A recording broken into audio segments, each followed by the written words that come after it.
In the given figure, L parallel M and T is a transversal. If angle 5 equals to 70 degree, find the measure of each of the angles. Angle 1, angle 3, angle 4 and angle 8. Hello dears, discuss कर रहे हैं maths और topic continue है geometry class 7 properties of parallel line का chapter है। क्या दिया question? L parallel M है। L ये लाइन हो गया और दूसरा लाइन M, ये दोनों पैरेलल है यानी कि समानांतर। और T जो है एक ट्रांसवर्सल लाइन है। ट्रांसवर्सल लाइन किसे कहते हैं? जो एक लाइन, एक रेखा जो दो या दो से अधिक लाइन को प्रतिच्छेद कर रहा है ना, किसी अलग अलग पॉइंट पे, उसको कहते हैं ट्रांसवर्सल लाइन। तो देखो T जो है दो रेखा को काट रहा है अलग अलग पॉइंट पे, तो T क्या हो गया? Transversal line. क्लियर? हमें निकालना है एंगल 1, 3, एंगल 1, एंगल 3, एंगल 4 और एंगल 8, ये निकालना है। ऐसा ही क्वेश्चन हम प्रीवियस वीडियो में एक बार डिस्कस किए हैं, ठीक है। सो यहां देखो दिया क्या है, एंगल 5 इक्वल्स टू 70 डिग्री। 5 कौन वाला है? ये वाला है। ये बराबर कितना है? 70 डिग्री ये दिया है। अब देखो यहां बनाने से ज्यादा समझना, एंगल 5 70 डिग्री दिया है, निकालना क्या है? 3, 4, 8 और 1। तो एंगल 5 70 डिग्री है, तो एंगल 3 जो ये होगा, इस फिगर जो वैसा जैसा बनाया है, ठीक है, तो एंगल 3 जो होगा वो होगा 70 डिग्री। क्यों होगा? एंगल 5 इक्वल्स टू एंगल 3 और ये कितना होगा? 70 डिग्री। इसको कहेंगे alternate interior angle. Alternate interior angle, ठीक है। उसके बाद ये 3 का काम खत्म। उसके बाद क्या है? 148 में देखना, तो 148 अगर एंगल 3 कितना है? 70 डिग्री इससे हो रहा है ना, अल्टरनेट इंटीरियर एंगल, इसको कहते हैं एकांतर कोण। तो एंगल 3 के बराबर होगा एंगल 1, एंगल 3 के बराबर एंगल 1 होगा। कोण 3 के बराबर कोण 1 कितना होगा? 70 डिग्री। इसको कौन सा कोण कहेंगे? तो इसको कहेंगे opposite angle. Opposite angle, clear? Opposite angle यानी कि शीर्षाभिमुख कोण जिसे कहा जाता है। सो एंगल 3 के बराबर एंगल 1 ऑपोजिट एंगल, 2 एंगल निकल गया। अब तीसरा 4 और 8, एंगल 4 और एंगल 8, 1 निकल गया, 3 निकल गया, 4 और 8। अच्छा इसका 7 दिया हुआ है, 5 दिया हुआ है। अब यहां से वो बनाना होगा आपको। देखो निकालना है 4 और 8। चलो 4 वाला लेते हैं। आप इसको लाइन मान सकते हो और ये जो L है इसको किरण मान लो, यहां तक बिंदु O देकर, पॉइंट O दे देते हैं। चलो अब OL को किरण मान सकते हो और T को लाइन मान लो, रेखा, है ना। ये OA क्या? OL क्या हो गया? रेज हो गया, जहां नाम दे दिए हैं O। और T को रेखा मानकर बना सकते हो। दूसरा जो है एंगल 4 निकालने के लिए क्या है कि देखो L को रेखा मान सकते हो, ठीक है, और इधर से आप क्या करो कि O, ये जो T है ना, OT इधर से ले लो।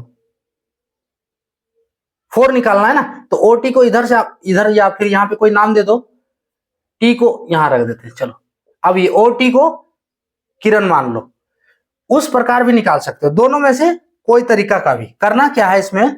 देखो ये बताया ऑलरेडी, ये एंगल कौन सा होगा? चलो हम इसी को मान रहे हैं, ठीक है। ये जो T को हम लाइन मान रहे हैं, रेखा, और L को किरण मान रहे हैं, ये ज्यादा आसान दिख रहा है ना।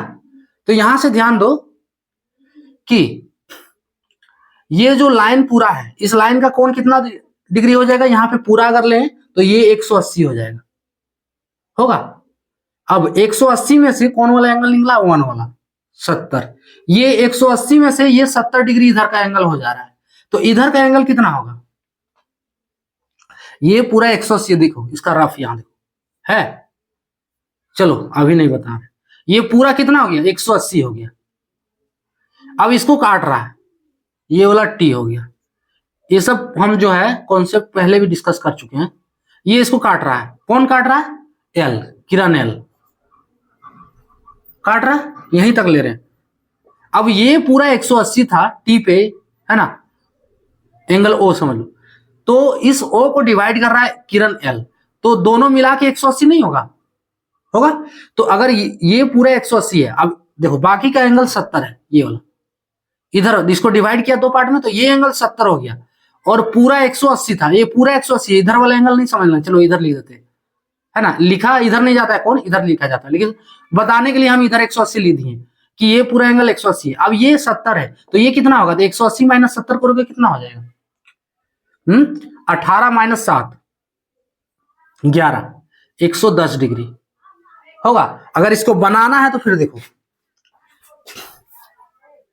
एंगल 1 प्लस पूरा, अगर पूरा लिखना चाहो तो एंगल ओ ले लेते हो 180 डिग्री। अब एंगल ओ जो मिलके बन रहा है एंगल 3 और एंगल 4, सॉरी एंगल 1 और एंगल 4 ना, एंगल 1 1 प्लस एंगल 4, ये मिलके बन रहा है 180।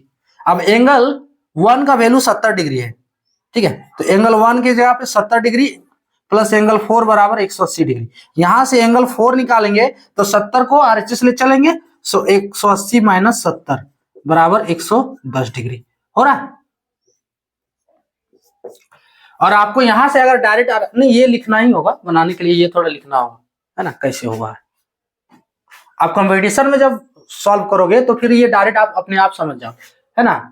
इसको माइंड में ही कैलकुलेट करके वैल्यू लिख सकते हो, जहां जिस प्रकार हम ये दिखाए हुए। तो आपको कौन सा मिल गया? एंगल 4 भी मिल गया, ठीक है। अगला एंगल 8 है, एंगल 8। अगर एंगल 4 कितना निकला? 110 डिग्री, तो एंगल 8 भी होगा 110 डिग्री। अब ये कौन सा एंगल होगा? Corresponding angle. Angle 4 equals to angle 8 बराबर 110 डिग्री। कौन सा एंगल? क्रॉसपॉन्डिंग एंगल, जिसको कहते हैं संगत कोण,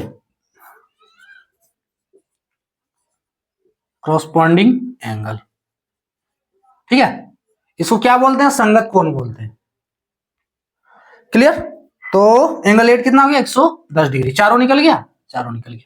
फर्स्ट वाला क्या था? एंगल 3, एंगल 5 जो एंगल 3 के बराबर है, एंगल 5 जो है एंगल 3 के बराबर है। देखो कौन कैसे हो रहा है, एंगल 5 और 3, यहां आप देख लो, एंगल 3 यहां पे है और एंगल 5 यहां पे है, और इसको क्या बोलते हैं? इंटीरियर अल्टरनेट एंगल, ठीक है, इंटीरियर अल्टरनेट एंगल, जिसको बोलते हैं एकांतर कोण।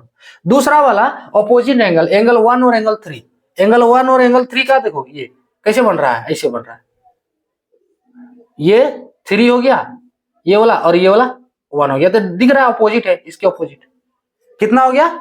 70 डिग्री ये भी।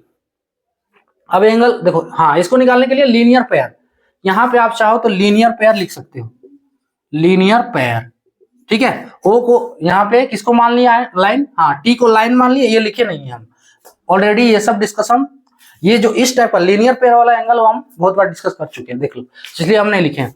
सो एंगल 1 जो है एंगल 4, सॉरी यहाँ शुरू यहाँ से, तो ओ बराबर 180 डिग्री, ये पूरा ओ, ठीक है, ये पूरा है ओ 180 डिग्री। तो ओ कौन मिलके बना रहा है? 1 और 4, 1 और 4 बराबर 180 डिग्री। तो 1 का वैल्यू दिया है 70 डिग्री, है ना, कौन 1 का वैल्यू 70, तो 4 का वैल्यू 180 माइनस 70 करना है, सॉल्व किया स्टेप बाय स्टेप, देख सकते हैं 110 हो गया। अब एंगल 4 110 है, कौन 4 110 है, तो कौन 8 भी 110 होगा, क्यों होगा? क्रॉसपॉन्डिंग एंगल, संगत कोण, इसको कहेंगे संगत कोण। क्लियर? तो ये सिर्फ समझना है, यहाँ बनाना ज्यादा नहीं, ज्यादा समझना है कि कौन वाला कौन सा एंगल कितना के बराबर होगा और क्यों होगा। क्लियर? तो ये था टॉप